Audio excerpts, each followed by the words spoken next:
Oh, thanks to Mike there. And I want to bring in Jeremy Chan. He's Eurasia Group Senior Analyst of China and Northeast Asia. Jeremy, good to have you with us.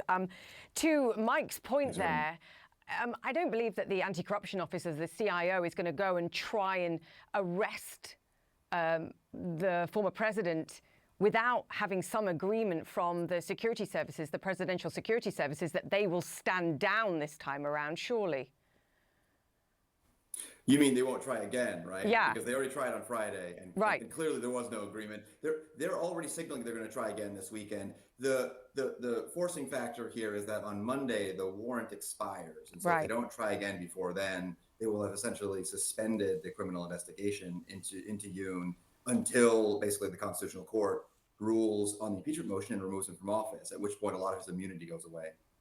I mean, the CIO, was saying that they would ask the acting president to provide some kind of an assurance that the Presidential Security Service will step back, to your point. So even if they're signaling that they're going to try again, surely we're just going to end up in a similar standoff if there isn't some change on the PSS, the Presidential Security side, that they will stand down.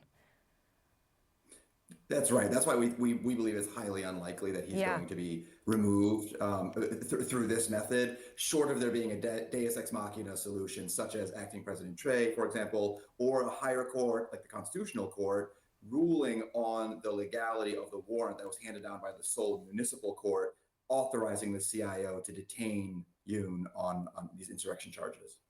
Okay, but do you expect that to happen over the weekend? Your point, I think, is very important, that it accelerates the need for the Constitutional Court to act here. But surely they're not going to be able to do that before the arrest warrant ends on Monday.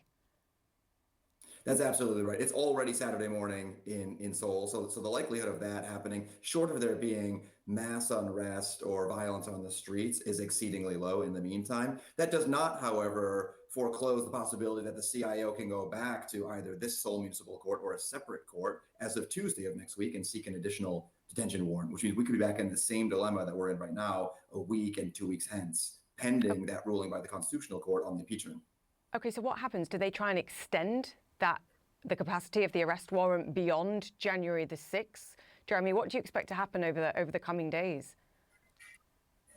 So I expect that the CIO will essentially climb down a bit and slow roll the process going forward. They will have a much easier pathway to investigate him and likely imprison Yoon after he's been formally removed from office. We believe that at the most likely date that the Constitutional Court will make a ruling is sometime around early to mid-March, which means it's really only a couple of months from now before Yoon is no longer a suspended or impeached president. He's just a normal citizen and therefore, much more likely to be prosecuted under sort of normal legal procedures.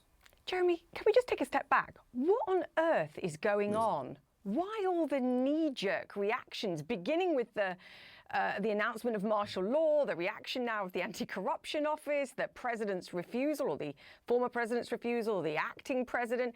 It's pretty crazy. It is pretty crazy. That's a great summation. I think that it's not properly appreciated outside of South Korea just how divisive the political sort of dynamics are in the country.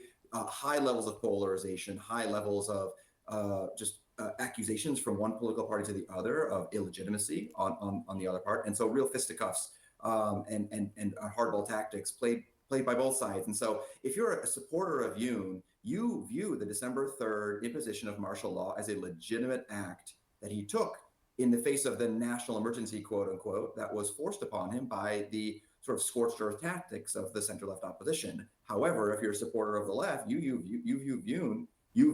Yoon as an authoritarian type figure, harkening back to the dark days, the 70s and the 80s of sort of South Korea's military rule, its pre-democratic period.